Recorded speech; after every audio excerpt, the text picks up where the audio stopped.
अस्सलाम वालेकुम स्टूडेंट्स हम एफएससी पार्ट 1 की बायोलॉजी के chapter number 4 that is the cell उसको डिस्कस कर रहे थे। आज की वीडियो में हम गोल्जी ऑपरेटर्स को पढ़ेंगे। गोल्जी ऑपरेटर्स क्या है, गोल्जी कॉम्प्लेक्स क्या होता है, डिक्टियोसोम्स किसे कहते हैं, इसको किसने डिस्कवर किया था, इसका क्या स्ट्रक्चर है, इसका क्या फंक्शन है। इट मीन्स हम गोल्जी ऑपरेटर्स की ईच एंड एवरीथिंग आज की टॉपिक में डिस्कस करेंगे। अगर हम प्रीवियस वीडियो की बात करें तो प्रीवियस वीडियो में हमने राइबोसोम्स को डिस्कस किया। राइबोसोम्स क्या होते हैं, राइबोसोम्स के कितने सब यूनिट्स होते हैं, राइबोसोम का क्या स्ट्रक्चर है, क्या फंक्शन है, ये किन ऑर्गेनिज्म में प्रेजेंट होते हैं और किन सेल्स में प्रेजेंट होते हैं। तो ये सारी चीज़ें हमने राइबोसोम्स की प्रीवियस वीडियो में पढ़ी। अगर आपने वो वीडियो नहीं देखी तो उस वीडियो का लिंक ऊपर आई के बटन पे शो हो रहा है, वहाँ पे जाकर उस वीडियो को देख सकते हैं। आज का टॉपिक हम स्टार्ट करते हैं, दैट इज गोल्जी ऑपरेटर्स। ठीक है, गोल्जी ऑपरेटर्स की बात करें तो गोल्जी ऑपरेटर्स जो है ये बेसिकली इसके साइंटिस्ट की नेम पे ही है।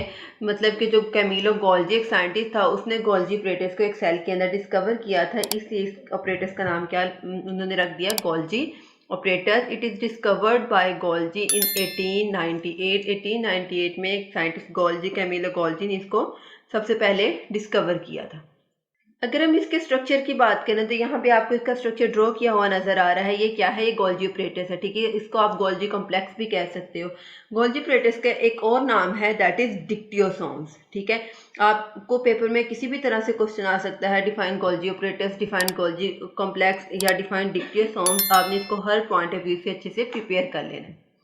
ठीक है, तो ये क्या है, इसका जो है वो इसका स्ट्रक्चर है। सबसे पहले आपको नजर आ रहा है यहाँ पे ये कुछ जो है वो सैक लाइक स्ट्रक्चर हैं, फ्लैटेंड सैक्स हैं, ट्यूब्यूलर जो है वो स्ट्रक्चर है। इन सैक्स को हम क्या कह देते हैं, सिस्टर्नी। ठीक है, तो आप ये कह सकते हो कि ये जो गोल्जी ऑपरेटर्स है ये स्टैक्स ऑफ सिस्टर्नी से मिलकर बना हुआ है। मतलब कि बहुत सारे सिस्टर्नी एक दूसरे के ऊपर आके स्टैक बना देते हैं, एक ढेरी बना देते हैं, तो उसको हम क्या कह देंगे, गोल्जी ऑपरेटर्स। अब इसकी 2 फेजेस होती हैं। ठीक है, आप कह सकते हो कि इसके 2 फेज होते हैं, एक है इसका फॉर्मिंग फेज, दूसरा है मैच्योरेशन फेज।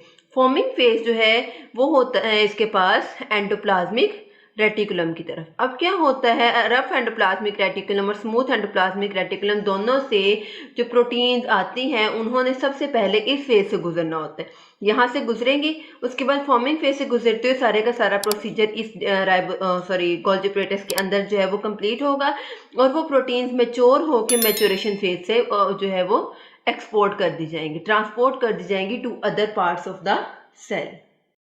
ठीक है, तो यहाँ पे अगर आपको सिस्टर्नी की डेफिनेशन आ जाए पेपर में कि define cisternae, what do you know about cisternae, how can you define cisternae, तो अब मतलब किसी भी तरह से आपको सिस्टर्नी की डेफिनेशन आ सकती है। तो आप इसकी छोटी सी डेफिनेशन किस तरह से लिखोगे, flattened membrane bound stacks are called cisternae. ठीक है, फ्लैटेंड है और मेम्ब्रेन बाउंड है, मतलब कि किन ऑर्गेनिज्म से प्रेजेंट होगा, यूकैरियोट्स में। यूकैरियोट्स कौन से होते हैं, जिसके अंदर ट्रू न्यूक्लियस प्रेजेंट होता है, मेम्ब्रेन बाउंडेड ऑर्गेनेलिस प्रेजेंट है। तो ये क्या है, गोल्जी ऑपरेटर्स एक मेम्ब्रेन बाउंड ऑर्गेनेली है, तो ये किस में प्रेजेंट होगी, यूकैरियोट्स में। ठीक है, इसके बाद आपको जो प्रॉपर गोल्जी ऑपरेटर्स की डेफिनेशन है आप उसको किस तरह से लिखोगे, stacks of cisternae is called Golgi operators. के जब सिस्टर्नी का एक स्टैक बन जाता है, एक ढेर बन जाता है, एक ग्रुप बन जाता है, तो उसको हम क्या कहेंगे, गोल्जी ऑपरेटर्स।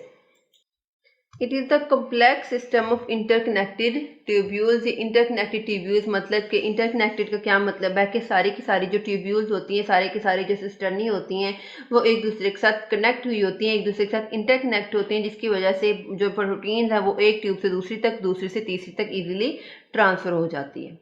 ठीक है, जैसे कि हमने अभी बात की, इसके अंदर 2 फेस होते हैं। ठीक है, एक इसका फॉर्मिंग फेस होगा, एक इसका मैच्योरेशन फेस होगा। तो हम इन दोनों को 1 बाय 1 डिस्कस करेंगे, इसकी फॉर्मिंग साइड कौन सी है और इसकी मैच्योरेशन साइड कौन सी। सबसे पहले अगर हम देखें इसमें फॉर्मिंग साइड, तो जो फॉर्मिंग साइड है वो क्या है, कन्वेक्स सरफेस है।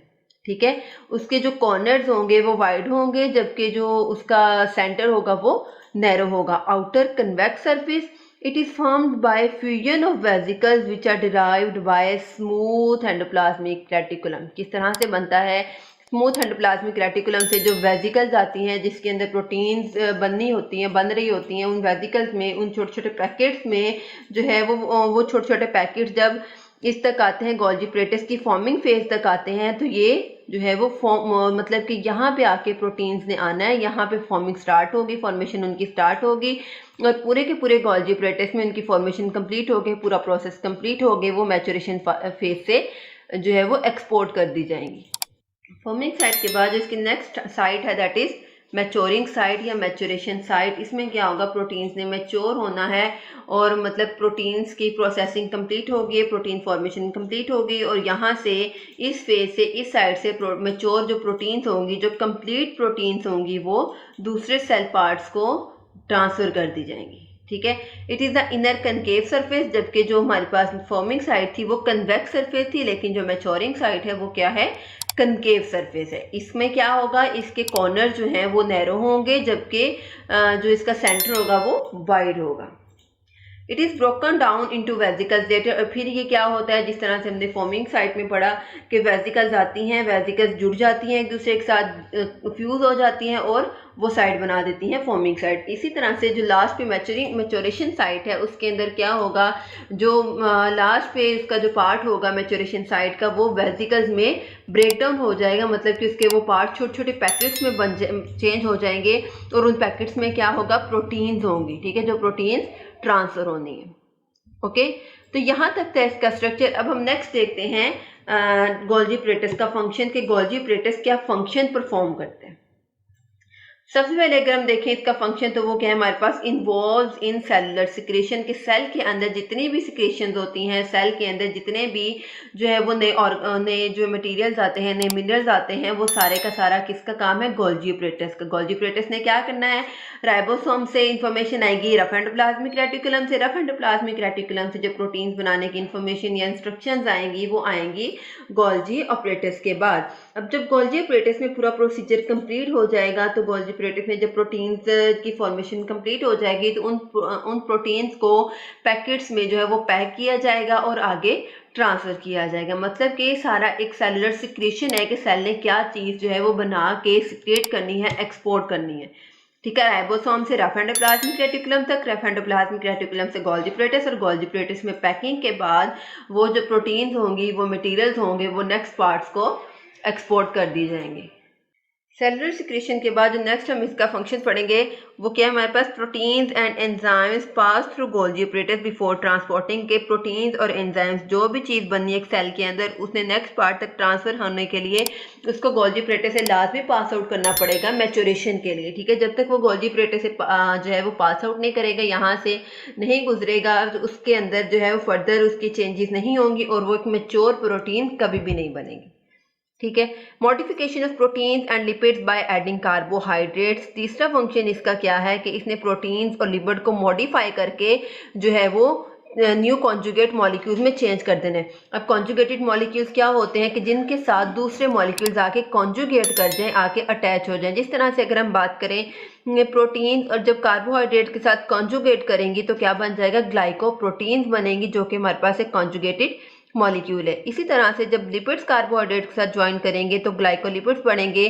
तो ये जो ग्लाइकोप्रोटीन्स और ग्लाइकोलिपिड्स हैं ये सारे के सारे क्या हैं, कॉन्जुगेटेड मॉलिक्यूल्स हैं और इन सब की फॉर्मेशन, इन सब की मॉडिफिकेशन कहाँ पे हो रही है, गोल्जी एपरेटस के अंदर। तो आप इसको इस तरह से कह सकते हो कि गोल्जी एपरेटस में कॉन्जुगेटेड मॉलिक्यूल्स भी बनते हैं, सेलुलर सिक्रीशंस भी होती हैं और मैच्योरेशन भी होती है प्रोटीन्स और एंजाइम्स की। ओके स्टूडेंट्स, तो ये था आज का छोटा सा टॉपिक। आज के टॉपिक में हमने गोल्जी एपरेटस का पढ़ा। गोल्जी एपरेटस क्या है, गोल्जी एपरेटस को किसने डिस्कवर किया, इसका क्या स्ट्रक्चर होता है, इसका क्या फंक्शन है। तो ये सारी चीज़ें हमने अपनी आज की वीडियो में पढ़ी। अगर आपको इस वीडियो में कोई भी कन्फ्यूजन हो या किसी चीज़ की समझ ना आए तो कमेंट सेक्शन में ज़रूर पूछिए। और अगर आपको मेरी वीडियो अच्छी लगे तो चैनल को लाइक करें, सब्सक्राइब करें, साथ ही बेल आइकन के बटन को प्रेस करें। इससे आपको मेरी हर वीडियो का नोटिफिकेशन सबसे पहले देखने को मिलेगा। ओके स्टूडेंट्स, अल्लाह हाफिज़।